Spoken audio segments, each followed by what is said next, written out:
Okay, hey, thanks for everybody being here.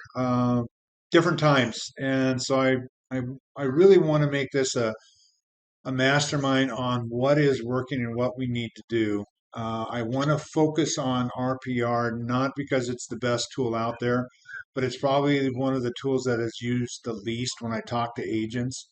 They use MLS Touch, or they'll use the MLS, of course, or some other service. How many here are actually using HomeSnap?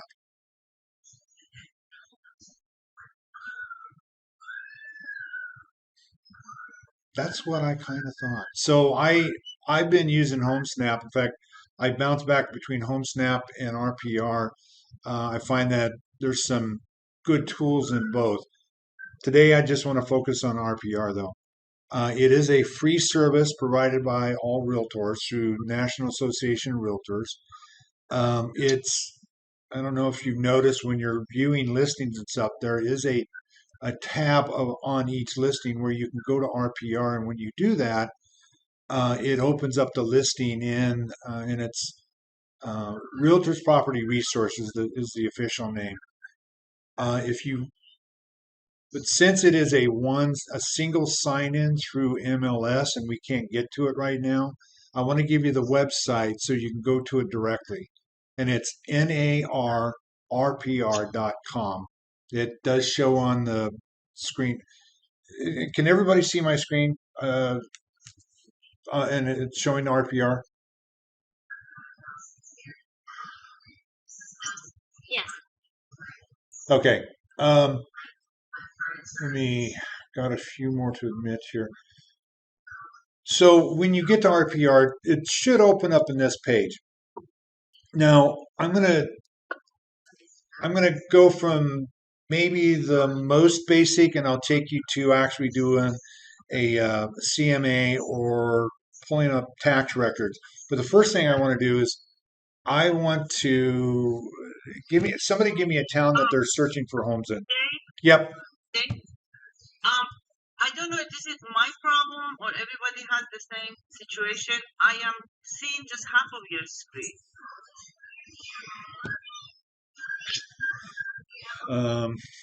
Let me see. Anybody else have that same problem? Do you tell people to mute themselves?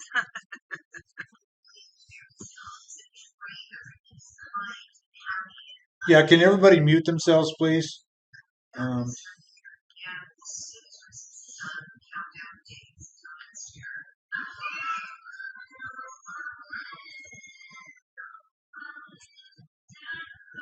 let's see, I can't mute you from here.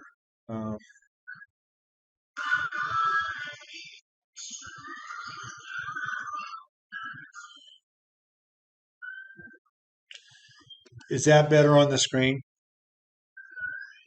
I don't know yet. Hold on. I don't know. Does anybody have a same situation that I do? I see half of. I don't see anything right now. And I don't see anything either. It's all black. It's black. Well,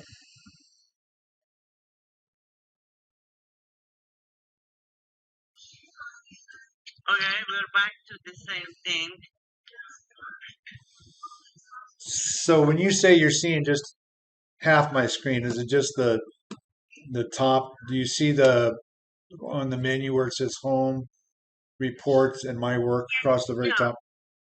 I see that through half of the page. I see. There you go. Bring it up. Yeah. Okay, so Yeah.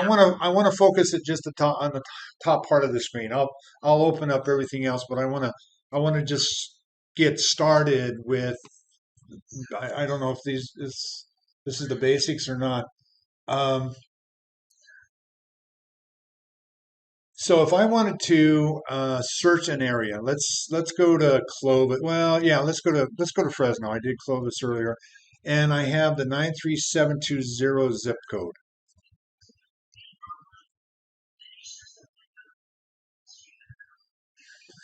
So in this zip code, it shows me everything that I have plugged into my filters, and I'll go back to my filters here in a second. The round blue buttons, those are of course active, and I think I have it just set up for active right now. But okay, I'm in the 93720. So I want to look under sales. I have active, active under contract, pending and hold. My price range is any. Bedrooms and bedroom any. Bathrooms I have at 2, but I want to take that out.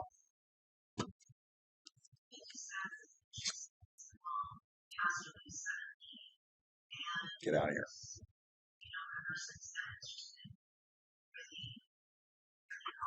So when I do a search in here, I come up with 66 active listings, or 66 listings in Clovis. Also, I have it set for just single family residence. I don't have anything else in there. Price is any. Um, let's do a search. Say I have a buyer and they want to be in the 350 to 450 range. Huh, it's not updating. Of course not.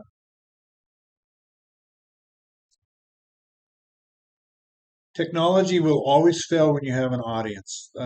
First rule of technology. I'm gonna go out of this one. I think you had it to 45K tops.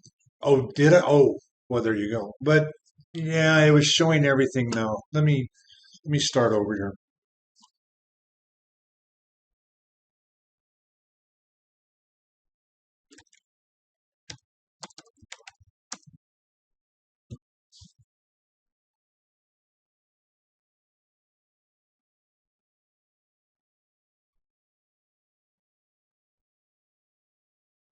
Okay. So on my search parameters, I have 277 properties. That seemed more right. Let's narrow it down now.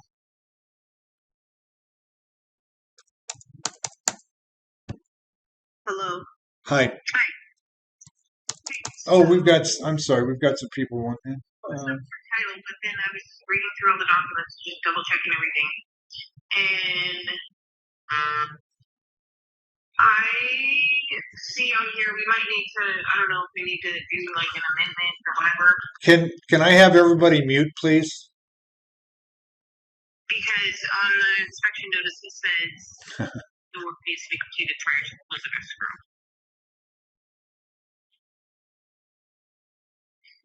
Should we willing to should we do a Hey, Sheila. Hey, Sheila, can you mute yourself, please? Okay. Yeah, you sure you're okay? Then that's fine. Okay. Right. No, I understand. Hey, Maria, can you mute Okay. yourself, please? No worries, and we'll see you tomorrow then. Okay, dear. Great. All right. Bye bye. She must be close. Hey, Maria. Can Yeah, no, she's not. She goes, I'm coming into work tomorrow. She goes, I'm all right. All right, I love you. Okay, love you too. Bye. You're welcome. Maria, can we have you mute your phone, please? Maria, can we have you mute your phone, please? Sorry. Thank you. Okay. So after every change here, if I hit search, it's going to change the properties I'm looking at. Now we're at 66 properties that we can find. Again, this information is only good through last Wednesday.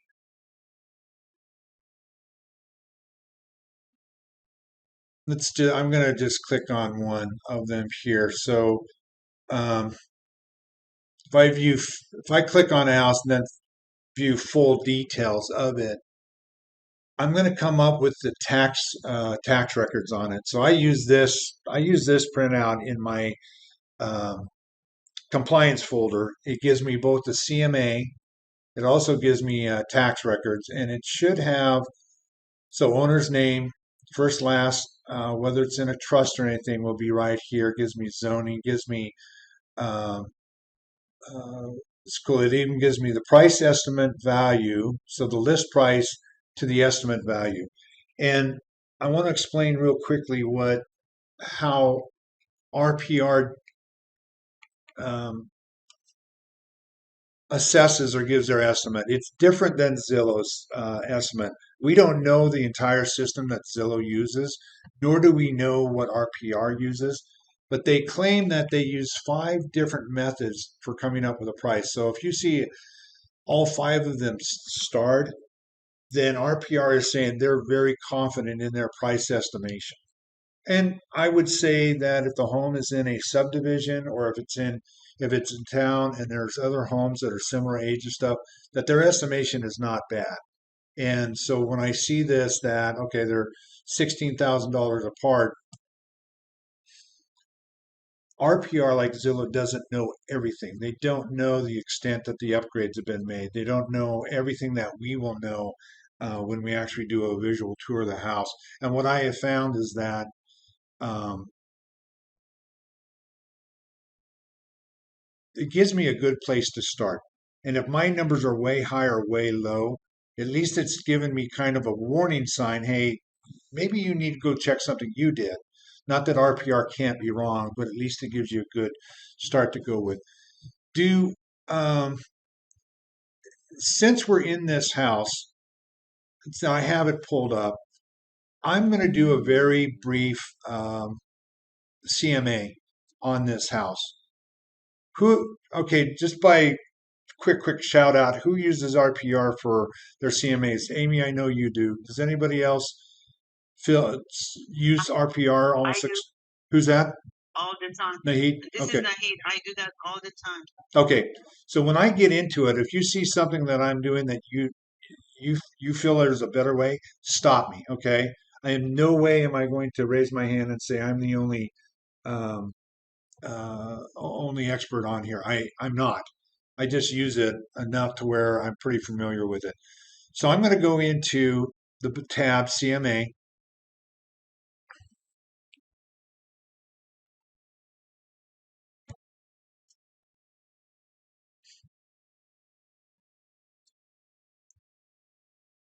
So it gives me the details. Days on RPR, data was listed, amount, square footage, price per square footage. So it gives me the same basic things that I might get in the MLS. Now, when I start my CMA, Nahid, which tab do you use when you do your market analysis?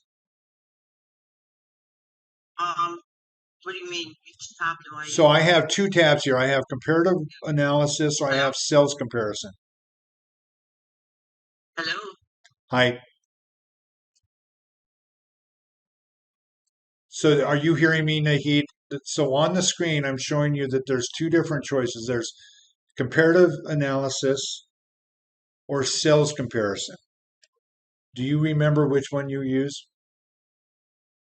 I use, you know, what I do, I use both of them all the time to see what I get the Okay. best of both. But normally I use the sales comparison.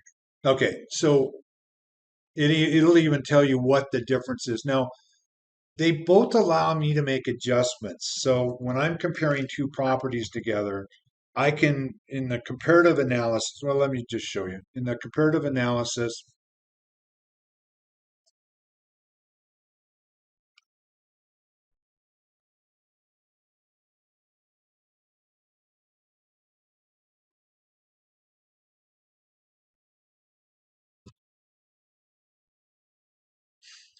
so it takes me to where my subject house is. And on the left-hand side, it gives me different criteria to search for. So the last 3 months, or I can do a date range. I think the most longest I can go out is 18 months. I can do 2 bedrooms and above, 1 bath and above. It gives me a square footage range that I can search for. I can also ask for lot size. I don't usually select that. The more choices I have, the least um, it gives me less choices. It'll find less homes. I can set a price range, year built, price per square footage. I can search for keywords. So if I only want to do comps with a pool, I can put the keyword in there. But I'm going to just go with what it presents me with. I'm not going to make a lot of changes. And it's going to find comps in the area that I have. If I want to expand the search and hit plus, I would hit search again and it'll give me more comps. But I'm going to just stay with what's local here. So my house is at 410. Um, I can look to see what this house has. So this is a 3 bedroom, 2 bath. And my house is a 1,500 square foot. Now, I don't know about any of you. I try to get within 100 feet on either side for my comps. This one's at 1131, probably a little bit too small, but I also am running out of choices here of houses near me in the size of my home. So I may be forced to look at smaller homes in this area. So I'm going to choose this one and this one just for the sake of time. I'm only going to limit it to the two comps. I come down here. It gives me other choices to look for. So here's one. Okay, so that's a little bit closer in size. Here's one. This is quite a bit. This is more expensive, but it's closer in size. And here's one that's almost identical. So let's pick this one. Once I have my choices, I hit update valuation and close. It's going to take me to the next dialog box. Here I can adjust the comps. And honestly, I think this is where our experience shows up. If we've been previewing homes, if we're out there looking at different things, we can start making comparisons between this house and this house. And in this, what I call is the more stripped down version, the more basic version, it it allows me to, how does this property compare to the subject property? So if I take a look at a couple pictures here, oh, it's pictures.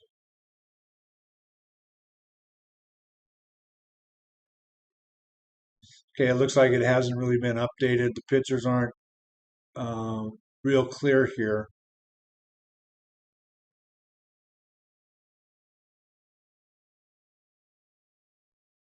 But my subject home looks like it's more updated. It's got nicer floors. I'm guessing that the kitchens and bathroom, yeah, the kitchen's more upgraded. So just from the pictures, I would say that um, how does this property compare to the subject property? Well, I don't feel it's as good. And as I slide it, it tells me, um, okay, I'm adjusting, say, $10,000 difference. I feel like there's probably more of a difference in between the two. So my very max has me at 13,000. So I'm just going to make the adjustment on this one house. But as I scroll down here, there's a difference in square footage of what, 400 square feet. I can't make an adjustment here for the square footage. The lot size is about the same. The age is built are the same. Um, I again, I feel like I need to make more adjustments than $13,000 between the two houses. Do you have any questions on here? Because I'm gonna go away from it. Well, let me do this. If I update evaluations, oops, it gives me a value of 428 for this home. I feel like that's high compared based on what else we already know, what we've already looked at it. But it gives me a comparison of 428 for the home. If I come back up here though, and I do a sales comparison analysis, same thing. It makes me verify the information on the home.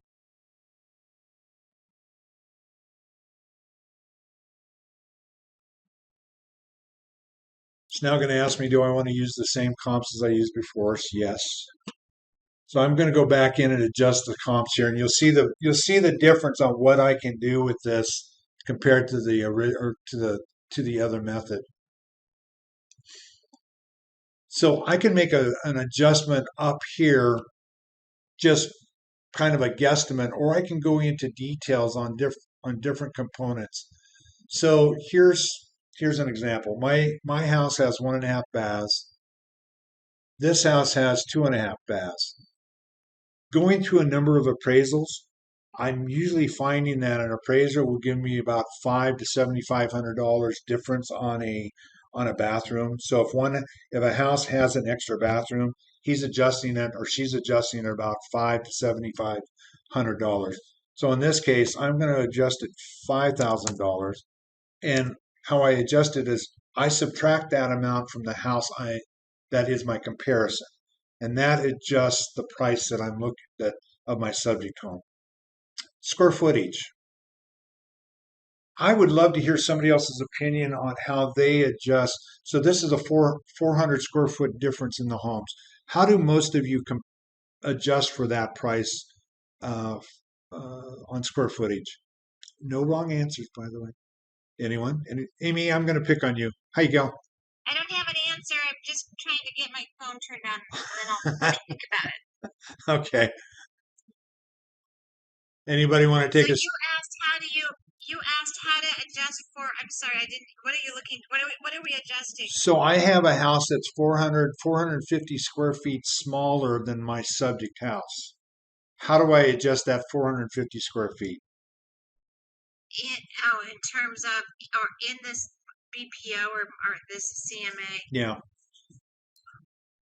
I don't know. Okay. That's a great answer. That really is. So I'm just going to go ahead and throw out. So every appraisal I've ever had, I think I have studied and gone back through.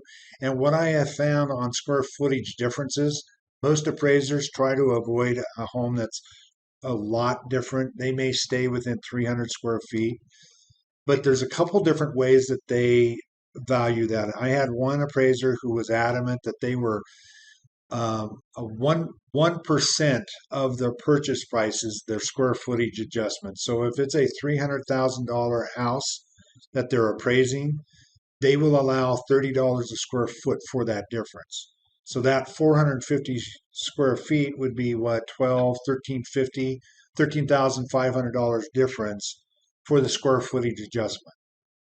On homes, I have had other appraisers that look at specific areas. They figure out what that adjustment has been, and they'll give me the highest adjustment I've ever seen was $80 a square foot, and it was up above or at Millerton Lake, above those new homes up there. They that appraiser used $80 a square foot for their square footage adjustment. And I know the temptation is to go in and look at, well, my home sold for $250 a square foot, and my house is 4,000 square feet or 400 square feet bigger. So I'm going to take $250 a square foot times the 400 square feet, and I come up with $100,000 difference. And you're going to be overpriced if you use that line of reasoning. And an appraiser is also probably going to um, question your number in a big way. So in this house, if I use, let's say I use $40 a square foot, which is probably a little bit low, but $40 a square foot times 450 is $18,000.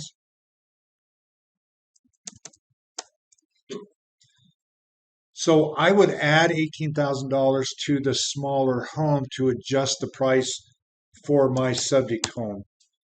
And this one is 200 square feet smaller, so that's $8,000. That's how I would go through and adjust. And again, I'm able to adjust a single line on this between the two houses. The homes were all built similar time. These two homes have garages. There's no information. I'm not going to adjust for garages here. If this one has a pool, how much difference do you usually give for a pool? Anybody have a tried and true and they feel good about their number? 10,000. Okay, let's go with that. And I would agree in certain price homes. The highest I've ever been given for a pool was 25,000, and that was he had just paid 75,000 for it 6 months earlier, and it was in a 3,500 square foot home. But he also did other brickwork and other work around it. But 25 is the highest I've ever seen on a pool. Okay, so I've made my adjustments. I'm going to come down here.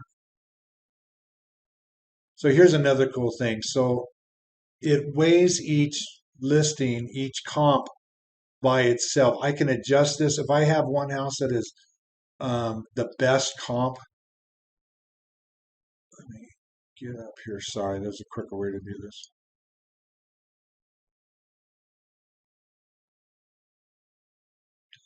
So I had said that this house right here, the one for 367, is probably my best comp. There's other adjustments I need to make here.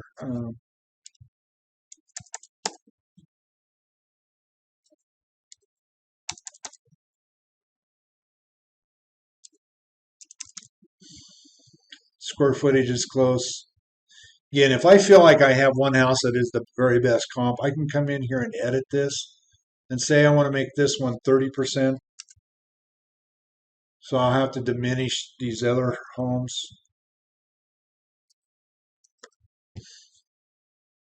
So if I hit buy and close, it says this comp is 373 as being my closest. Again, I haven't really gone into this house. Let's look at the pictures real quick.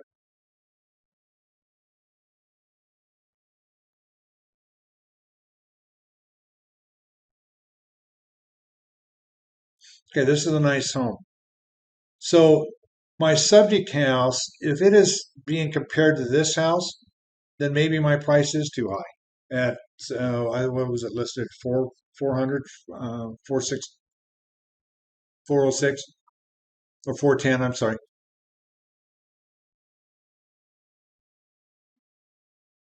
So if I'm representing the buyer, I may advise my buyers maybe that price is too high at the 410. Um, Again, a little bit quick, but you can see the difference. The difference of the reports will give you two different numbers, and I think it's whichever one you're the most comfortable with. If I would encourage everybody, the next time you get a listing or an appraisal back, sit down and study that appraisal. I think you'll see some things that might change how you value your next listing. I know every appraisal I get uh, increases my value or increases my knowledge on that. Let's get out of this because I think I want to leave time for questions, but I also want to address your questions on RPR. Um, Everybody okay with this? I mean, did you follow through? It is such an acquired taste. I would say the next 3 or 4 homes that you go, do your own comps through RPR until you start getting used. The very nice thing about RPR is they have a 24/7 phone number or number. It's that 877. I have actually called them when I've been stumped on comps, and they have helped me do comps in the past. They're phenomenal customer service. If there's something that you can't quite figure out or you're stumped on, they will walk you through it. Let's go back home here. I'm going to pick this house. I want to show you. I think one of the most powerful tools that RPR has is the ability to create different reports about this house. Um, who who else here? Nahid, or do you use the reports at all, Amy? Yes, I basically when I go to a listing appointment, RPR is one of the main documents that I'll take with me. It's elaborate. It gives them enough information. But what I do, I don't take. I make sure I don't take a whole bunch of comparison. I will minimize it to the level that is not overwhelming. I agree with you, and there is a way to do it. In fact, let's look at how to do that. Let's pick on this one out. Or does somebody have a house that they're working on, or have a listing that you'd like us to do maybe in comps and then do a report on. Hey, Debbie, So you got you got something? I do. Let me get the address brought up here. Sorry. Here. Okay, you ready for the address? Yep. It's 3024 West Orchard in Visalia. I'll probably be writing an offer on it, so this would be awesome. West Orchard. Yes, sir. Okay, so list price 360. Have you done your comps on this? I've not. We just saw it and been working on the solar issue, so I haven't done anything yet on it. Okay, this is going to be Or one. This is going to be a very quick comp. So, so I hit CMA. First, it's going to ask me to confirm the facts. What this tool is cool for is you know that they added to it. You know that it has extra square feet, whether it was permitted or not. It has an extra bedroom, so you can make all these adjustments right in here. So here's one. It shows at 2.1 bathrooms, and the corrections are to 1.5 or 1.1 bathroom. Debbie, does this have 2.5 baths?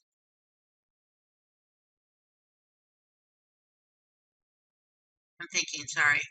So, I thought I had two. okay, so we're going to just change it.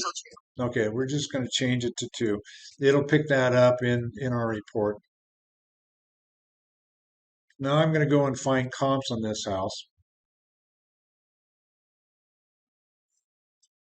Active penny.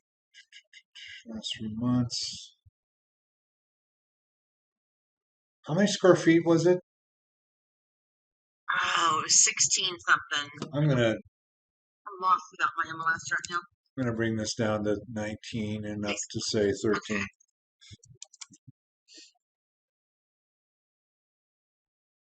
think it was 16 and change. Okay. So it looks like I've got some fairly decent comps fairly close. So I'm gonna pick this house. Again, I'm gonna take more time probably when I'm preparing this for reels. I'm going to look at each house and see if it is similar in size. And Visalia is weird because it's got little pockets of brand new homes and old homes. And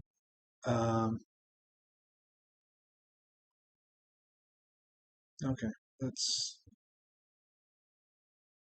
so I've got one. Let's see, what 3 comps? Let's go with that.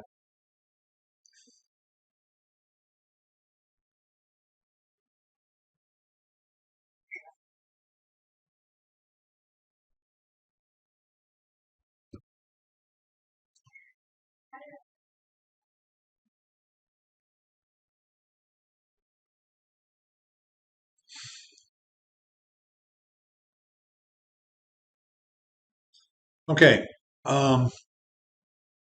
Debbie, since you've been in this house, how do you think your house compares to, well, let's Google picture that. Let's go look at this one. Do you see my screen, the one that I'm clicking through? Oh, yeah.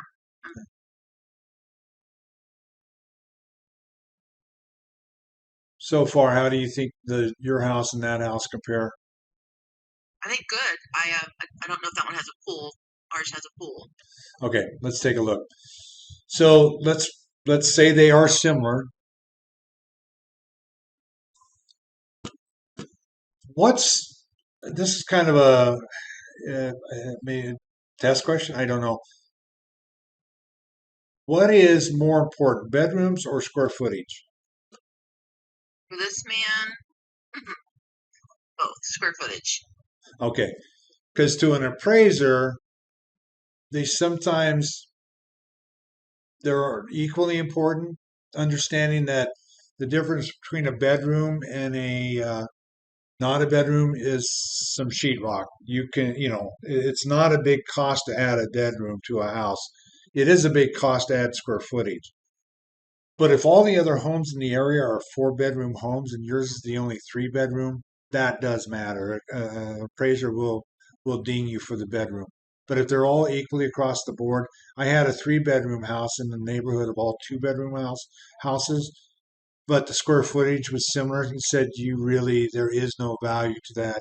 to that extra bedroom. The more important thing was the square footage. Let's see, yours has a pool. So our subject house doesn't.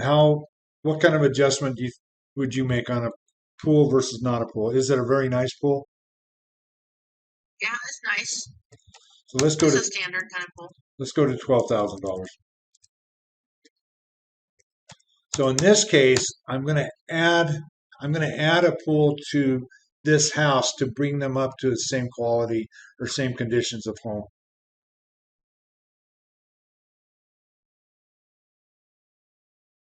Similar in age. I start adding, Yeah. subtracting about $5,000 per decade, unless the home that is the older home is very highly upgraded. Then I may soften that up, but it's about $5,000 per decade. Yeah, the 1998 is a little bit newer.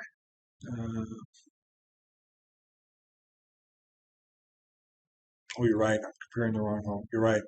So let's, yeah.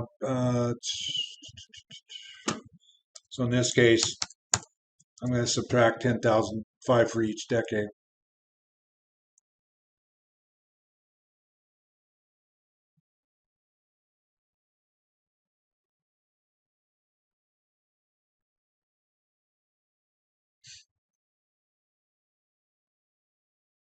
So with just the three homes, I come up with a 370 value or a 368 value. And what's yours listed at that you're going to make an offer on? They just lowered it to 360, so Okay. So it seems like that is a good value just on an initial blink. That 360 is not a bad price for the home. But if I want to create a report from this, so I've clicked on create report.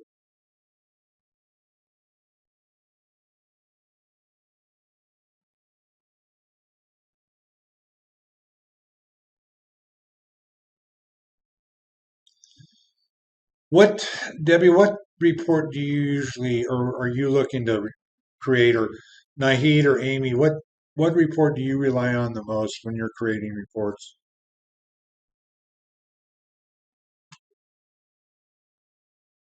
Hold on. Well, I'll take all the facts out. I cannot see what's on this. Hold on. Uh,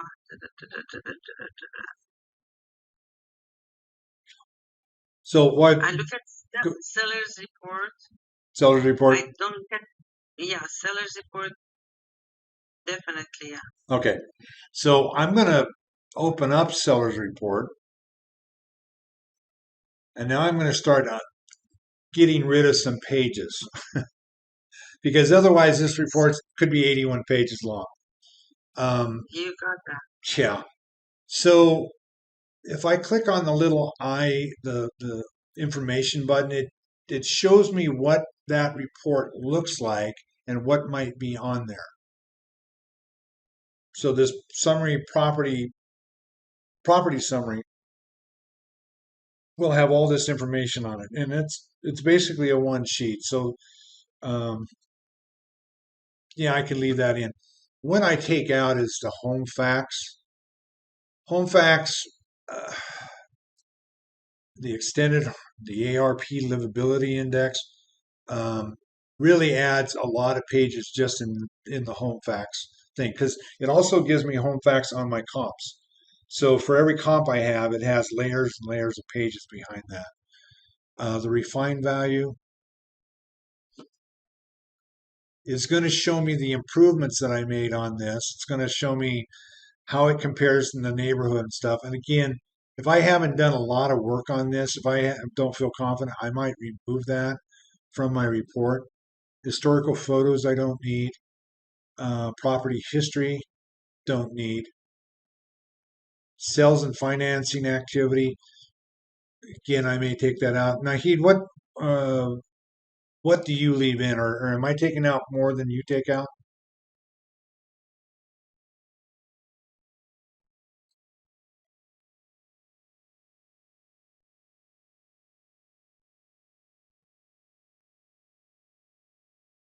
I take a whole lot out because it's just so convoluted. Okay. All the facts are out. Let's see. All the grid is out. The map is out. Um,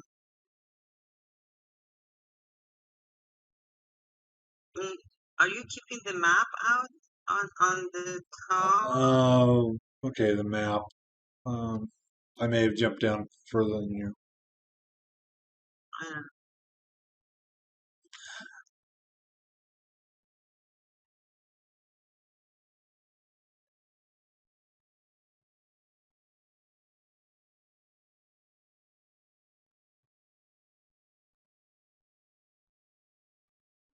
oh, So you don't keep the seller's net sheet out there? because I run a net sheet through one of my escrow apps. I don't. It's more accurate and it's a whole lot quicker, in my opinion. But Okay. I could include No, that in there. just Let's just curious, not a problem. let's Um, for the sake of time, I want to run the report so you can kind of see what you get. yeah. I can email this directly to the client, but I strongly recommend because when I do that, it brands it to RPR. If I just print the report and then mail it once it's done, close, then it's branded to me and then I can email it directly.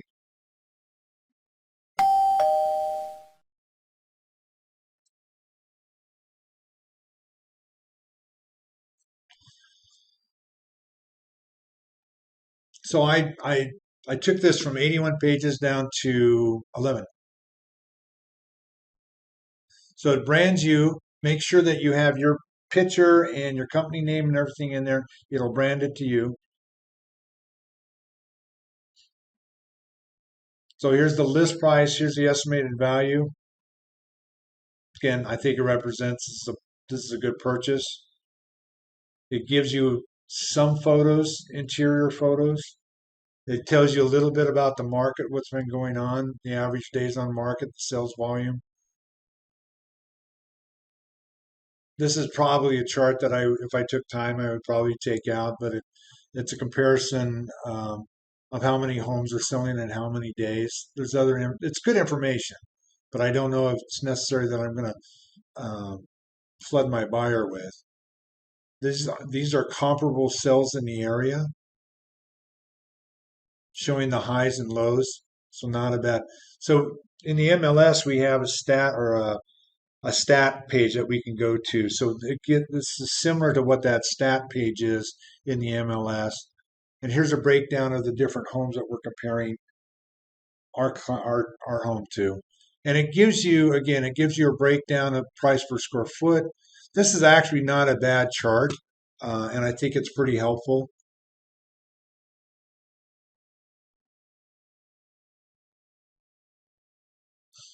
This gives you a breakdown of the different homes that we used in our comps. And again, I can scale this stuff back if I want to reduce the size of my comp. Anyway, that's a report that can go out. There are different reports in there, and the one that I use on so the property report. Uh, oh, I'm sorry, no, property flyer. Pretty straightforward. Um, I use this on my open houses.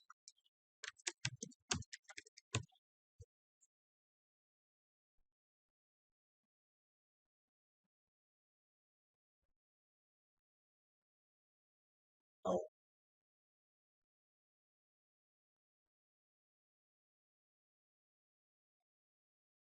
I put it open.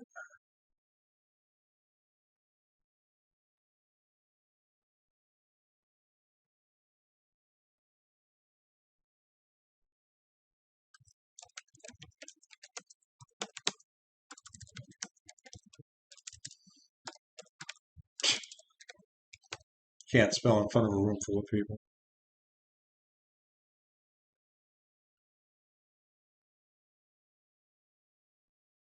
Okay, what am I missing here, folks?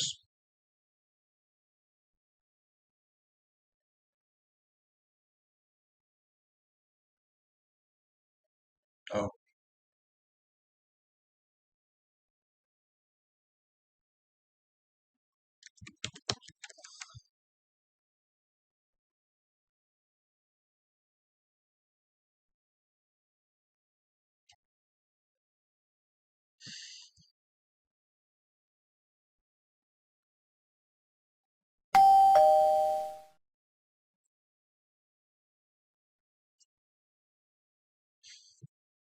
so here's again, here's an open house flyer. It gives you an actual map of your property, the description that is in the MLS, the breakdown of um, that's here. Somehow it's picked up 3 bathrooms, so there's an error in the input.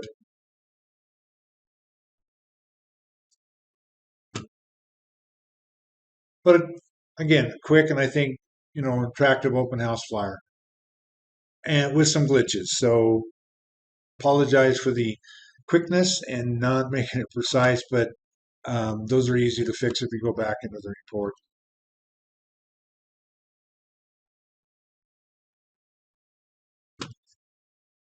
So is there anything else that you're you're missing because we don't have access to the MLS?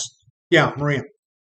So, and I've used RPR before, but I've always gotten into the RPR through our MLS, Okay. and I have been trying to go around that. How did you get into the RPR? Because every time I even just go outside and Google it, it takes me to our MLS. Okay, so go to here's the I'm on my here's the domain right here. It's take a NAR picture of that. NARRPR.com.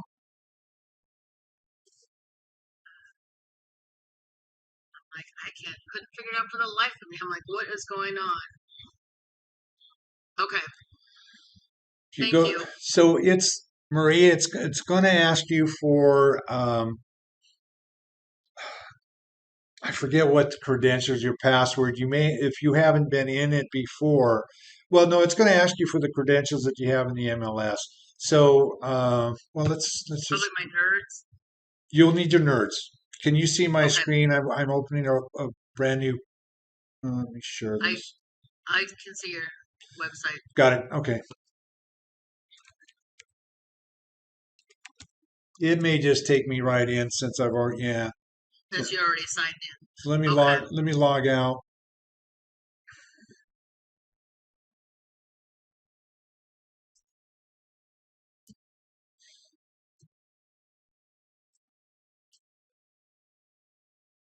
So your email and your password. So whatever email that you use to log into I mean, that is on record with the MLS will be in Uh-huh. here. So if your address, if you don't, if you forget it, they will send you I had to redo this when I switched. So I asked for Okay. I did a forgot password and I just redid everything. Um, Okay. again, the first time you come in, though, I don't know that it's create a new account. It will ask you for your nerds. Other than Okay. that, it'll let you right on in. And that also goes with car.org and what are the other pages we use a lot? Car.org, zip forms. Well, that's through car. You may have to, you know, redo how you log into those things. Um, Right. I had to do that for the CRMLS. I was like, oh man. So okay. Well, thank you, Dave. I appreciate it. one last thing here. I'm almost done if you don't have any more questions, but what is my watch me lock myself out. Here we go. One really cool feature in RPR that's just to me when I figured this out, just it changed a lot of things. Is let me get into a property.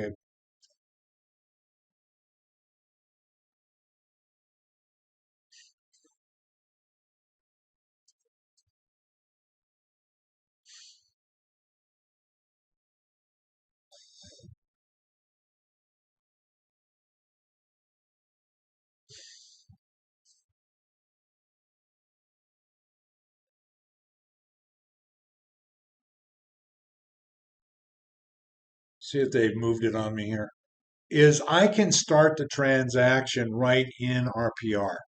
So if I want to write up if I want to take a listing on this vacant land, I can do transactions, zip forms edition.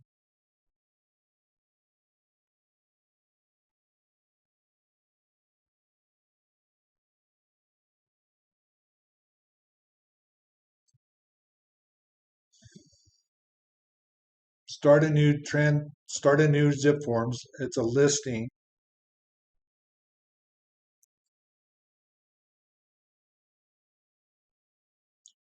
It takes me to zip forms, but it brings all the information from RPR into zip forms. So I'm not having to re-enter it. The only glitch that it has is however their name is. So usually it's the last name first and first name last. It brings it in that same format. So if you want to actually, do it properly, you switch that around. Otherwise, uh, please wait. Otherwise, I'm I've already got my listing started. I just have to hit the template and I can go. So it saves me several steps. Yeah, Maria. So is that the only way? I didn't even think of the zip forms. So is that the only way we're going to be able to get into their zip forms is going through RPR? No, if you go into car.org and log Uh-huh. in there, then you can access zip forms from car. Okay. And it's on one of the menus that says transactions. You click on that. Just like we normally do. Yeah, Okay. and then Okay. you're in. Would have been a I world of know mess this things changed overnight. Oh my goodness. it's like we're all new agents again. I What? know. Huh? Now, I want to brag a little bit. My first 8 years in real estate, the only tool we had was a big paper book with all the pictures of the listings in it. We didn't have phones, we didn't have cell phones. We had bags of dimes and pay phones, and that was it. So I'm actually feeling a little bit old school here. I don't like it, but it's what we have. Um, Again, I want to encourage everybody. If you have a question, if you hear something, any if I know there's a lot of rumors running around. I really strongly encourage you to call the MLS directly and address your questions with them. If you have any concerns, I saw somebody raise the question about credit cards and if that's secure. I would strongly recommend taking that question to the MLS if you have any questions or concerns there. And keep an eye on your emails. There's going to be some more stuff coming out, I would say, even this afternoon. It's changing pretty much daily. So keep an eye on your emails. And if you have any questions, direct them right back to the MLS. They have operators standing by. Um, with that, is there any other questions? Did I miss something? Is there something you kind of were expecting me to address that we're not touching on? No, but can I ask a question? It might be kind of off topic. Sure, Debbie. That's why we're friends. No, I have dumb questions for you. I know No, you miss you those, Dave. never do. Never do. You keep me on my toes. So, writing an offer, I haven't written one since the MLS is down. So, I know I can go to car forms, but it's not going to bring all the MLS information in when I write an offer like it normally does. Correct. So again, if you use RPR and you start the transaction in RPR, it brings all the information over. We will. Yep. Okay. Dave, are you on standby at all times? Do you have any questions? Yes, I am. No, I will.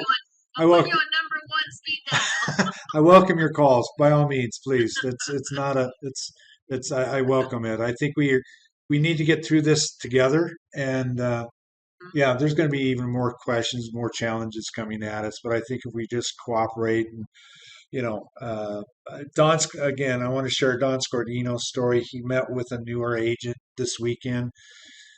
The agent had a buyer, didn't know how to do comps, so Don sat with her and worked her through RPR to come up with comps on it, and they were able to go into escrow and with confidence. And that to me is, well, it says about the heart of Don Scordino, but it also says that about the heart of the MLS that he pointed out the MLS is an association of realtors working together in cooperation to get people into homes. So I think if any time ever, this is a great time for that cooperation. And if to showing grace with each other, and listing agents answer your phones. Let people know about status. And if I'm looking for something and I throw it out there, I've been getting great responses from people saying, "Hey, I've got this coming up." So use social media, use any other tools that you have out there to help your business. Yeah, Maria. So that was my next question. So what do you think our best link or our best avenue is to use when we, like I have a client that's looking for this particular house, or I have a new listing that's coming. You think social media is the way to get it out to other agents right now, or is that I what you're? I think more so than ever before to use that, but also understand that there's still information hitting Zillow. There's an email Right. from Friday talking about how to update listing information through Realtor.com. So I'm going to spend some time on Realtor.com this afternoon to see what that is all about and see how that can help my business. If you are in if you are in CRMLS, put your listings in there because it will get syndicated out to Zillow. Now, That's right. Okay. if you're not in CRMLS, you can't sign up through the MLS right now. I'm not so sure you can't go directly to CRMLS and sign up directly with them. Right. No, I am with CRMLS. I have my own login and everything. So completely, you're right. I could do it through there. Okay. Well, So, thank you for your time today. I truly appreciate it. I oh, know others do too. well, my pleasure. Again, any questions? My email address is dave.kidder@gmail. Send me your questions. If you could put in the subject line RPR or MLS, so I have an idea how to find you or find the email. My emails are a little bloated right now, um, but anyway, no, I appreciate everybody's time. I hope this made sense, and at the sake of going 40 billion miles an hour, I hope you got something out of it. And when I get this posted up to YouTube, I'll share it back with everybody. All right. Anyway, Thanks everyone. thank you, everybody. Thank you, Dave. You bet. My pleasure. Thank Dave. Bye. Good night. Good to see you, Nate. Good to see you, Alicia, being quiet there in the Bye. corner.